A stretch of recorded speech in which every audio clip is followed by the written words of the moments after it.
কৌমি আলেমরা জনাব মুফতি আমির হামজার বিরুদ্ধে কি করছেন তার বিরুদ্ধে লেগেই আছেন। অন দি আদার হ্যান্ড জনাব আমির হামজা কতটা উদার, আকাশের মতো বিশাল হৃদয় নিয়ে কৌমি আলেমদের পাশে দাঁড়াচ্ছেন।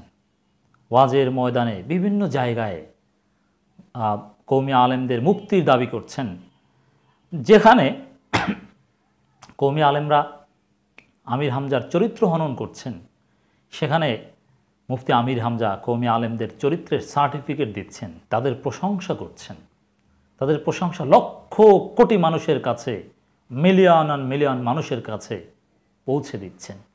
আমির হামজা সাহেব কী করছেন দর্শক আপনাদেরকে জানাতে চাই। This is basic difference between Jamaat Shibir and কৌমি। এটাই হচ্ছে পার্থক্য। ওরা আমির হামজার বিরুদ্ধে লিগ্যাল নোটিশ পাঠানোর হুমকি দেয়। লিগ্যাল নোটিশ পাঠানো মানে কি জানেন? এক পর্যায়ে মামলা করবে, তারপরে আমির হামজাকে কারাগারে পাঠাতে চায়, আমির হামজাকে পায়ের নিচে পিষে ফেলার হুমকি দেয়। ইয়া মাহমুদরা দিয়েছে যে প্রয়োজনে ওরকম কোটি আমির হামজাকে আমরা পায়ের নিচে পিষে ফেলতে পারি। অবমাননাকার, তুচ্ছ, তাচ্ছিল্যমূলক যত কথা আছে কৌমি হুজুরা বলছে। বিশ্বস্ত যার সাথে আমির হামজা ভালো সম্পর্ক ছিল, তিনিও আমির হামজাকে খোঁটা দিচ্ছেন। আমির হামজা কষ্ট পেয়েছেন, ডেফিনেটলি কষ্ট পাওয়ার কথা। পরিবারকে হয়তো বা দু একটা জুস টুস কিনে দিয়ে তার বাচ্চাদের তারপরে খোঁটা দিচ্ছেন যে এই করছি সেই করছি। এটা খুব কষ্টের বিষয় না? কিন্তু তারপরও আমির হামজা কী করেছেন জানেন? এবং আমরা একটা সুখবরও দিতে চাই আপনাদেরকে দর্শক। আমির হামজা ওয়াজের স্টেজে কোরআন মাথায় নিয়ে বলেছেন, আল্লামা মামুনুল হক একজন ভালো মানুষ। 2020-21 সালে তার সম্পর্কে তার বিরুদ্ধে অনেক কিছুই শুনেছি, সব মিথ্যা।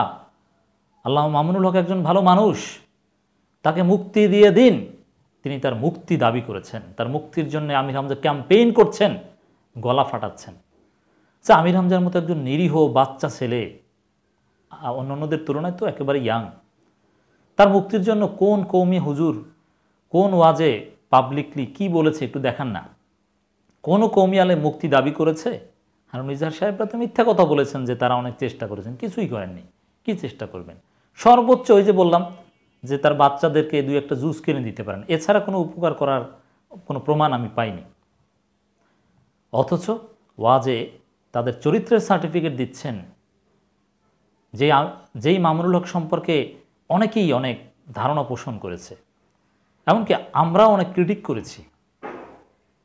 সেই মামুনুল হকের চরিত্রের সার্টিফিকেট দিচ্ছেন মাথায় কোরআন নিয়ে আমির হামজা।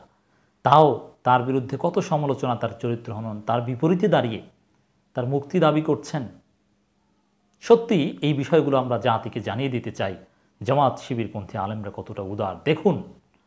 এবং সুখবর দর্শক, আমরা জানতে পেরেছি আল্লামা মামুনুল হক সাহেব যথেষ্ট সম্ভাবনা, এই সরকারের আমলে শতভাগ নিশ্চয়তা দেওয়ার কোনো সুযোগ নেই, যথেষ্ট সম্ভাবনা খুব শীঘ্রই, এমনকি রোজার মধ্যে ঈদের আগেই আল্লামা মামুনুল হক মুক্তি পেতে পারেন। সেই সুখবর হয়তো বা আসছে। আল্লামা মামুনুল হক যদি মুক্তি পান, সবচেয়ে বেশি খুশি হবে কারা জানেন? জামাত শিবিরের লোকজন। জামাত শিবিরের লোকজন অসংখ্যবার মামুনুল হকের মুক্তি চেয়েছে। ভারপ্রাপ্ত আমিরে জামাত এরা নাম ধরে মুক্তি চেয়েছে। জামাতের অফিসিয়াল প্রেস রিলিজে, নির্বাহী পরিষদের প্রেস রিলিজে আল্লামা মামুনুল হকের নাম ধরে মুক্তি চাওয়া হয়েছে। আমি সেটা প্রচার করেছি, একবার দুইবার অনেকবার। এত বড় উদারতা কৌমিদের কেউ দেখাতে পারবে? বিভিন্ন জায়গায় বক্তব্যে মামুনুল হকের মুক্তি চেয়েছে জামাত শিবিরপন্থী আলেমরা, জামাত শিবিরের নেতারা, তারা খুশি হবে। মামুনুল হক মুক্তি বলে বেজার হবে যাকে তারা ষড়যন্ত্র করে, কৌমি আলেমরাই যাকে তারা কারাগারে ঢুকিয়েছে এবং তার মুক্তির পথ রুদ্ধ করেছে, তারা বেজার হবে। কিন্তু তাদেরকে বেজার করে হলেও শেষ পর্যন্ত হয়তো বা ঈদের আগেই আল্লামা মামুনুল হক আমাদের মাঝে ফিরে আসবেন, মুক্তি পাবেন। আমরা দোয়া করি এবার যেন সত্যি ঈদের আগেই মুক্তি পান। আমি বিশ্বস্ত সূত্রে জানতে পেরেছি তিনি মুক্তি পাবেন। মাননীয় স্বরাষ্ট্রমন্ত্রীও এ বিষয়ে আশ্বস্ত করেছেন, ইঙ্গিত দিয়েছেন যে না, যথাসম্ভব ঈদের আগে রোজার মধ্যেই মুক্তি দেওয়ার চেষ্টা করা হবে।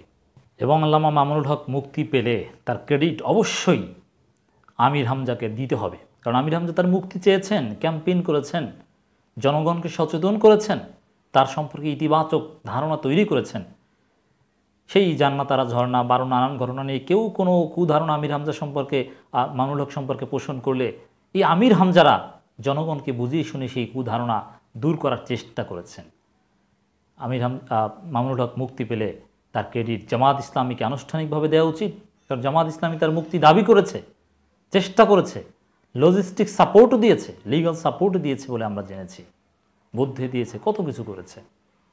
যাই হোক, জামাত শিবিরের হৃদয় যে উদার, তারা যে কারো প্রতি কোনো বিদ্বেষ পোষণ করে না, তার আরেকটা প্রমাণ আমি আজকে যে আলোচনা করলাম সেটা।